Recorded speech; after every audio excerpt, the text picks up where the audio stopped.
Okay, we have a number of questions on skill and goal setting. So we'll go through the mark schemes together now. The first question was skills in sport can be classified in different ways. Define an open skill. So we've got an answer here in the mark scheme, but it's a 1 mark question.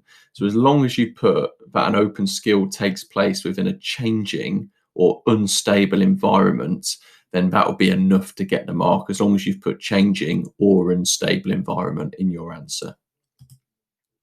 The next question is about self-paced and externally paced skills.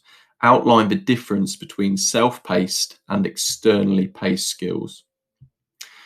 It's a 4 mark question, and we're asked to use sporting examples within our answer. So for the first part, we need to say what self-paced and externally paced are. Self-paced is when the performer has control over the start or the speed of the skill. So if you put anything along those lines, that's enough to get the mark. Externally paced is when the performer does not have control of the speed or the pace of the skill, or you might have said that the speed and the pace of the skill is controlled by external factors. So as examples then, we've got self-paced. You could have said a javelin throw, you could have said a conversion in rugby. Here it's got marathon running as self-paced, but to be honest, that's probably right on the spectrum between the two, because you also have pacemakers or other athletes that you have to respond to. But there's also lots of other examples that you could have given for a self-paced skill as well. If we look at other athletic events, for example, a long jump, a high jump, it's all designated by yourself, the pace of that skill and when you start it.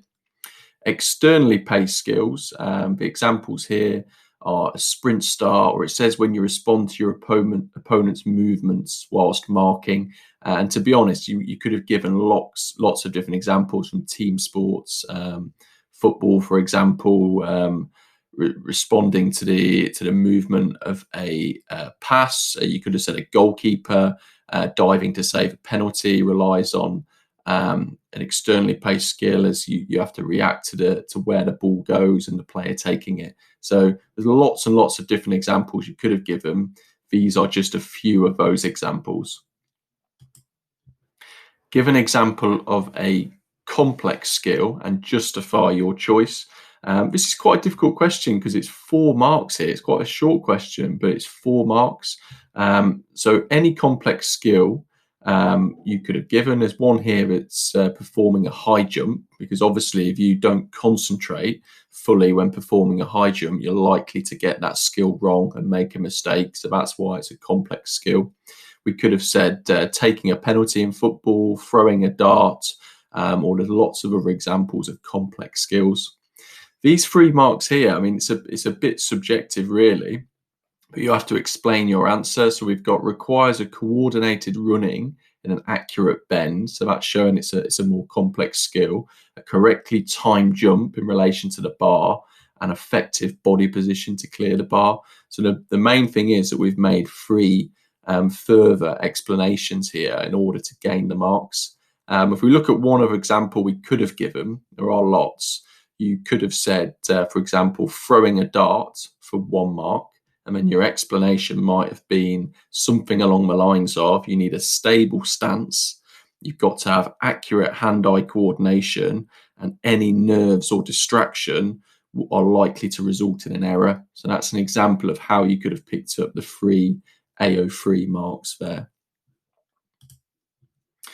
Next question, 4 marks again. Classify the skill of marathon running using each of the following classifications.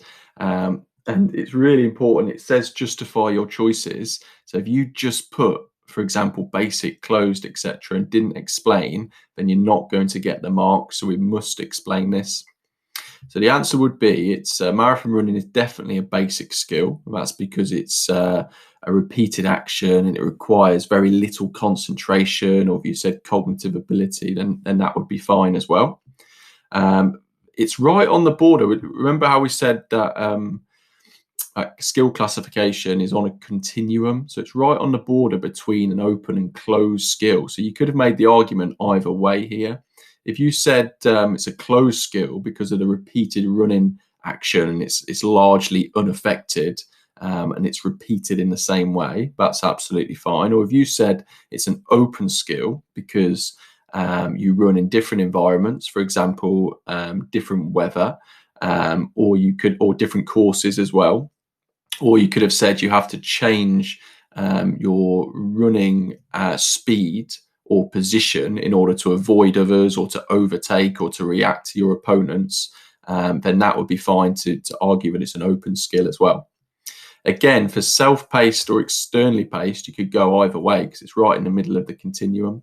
So self-paced, we could have said you are dictating and controlling the speed and the pace of your run during that marathon run. Or you could have said that it's externally paced because you've got to respond to the pace that other people around you are running. So example, if you're in a group near the front of the race and somebody starts to pick up the pace, then you're going to have to change your pace if you want to win that race because you're going to have to stick with them. So you could argue it's an externally paced skill. Finally, is it a gross skill or is it a fine skill? It's a gross skill because it involves big movements of the body and they don't need to be very precise in their movements, marathon runners. So some questions on goal setting then. Hopefully the first couple are quite easy. Which one of these is the S in SMART targets of goal setting? The answer is D, specific.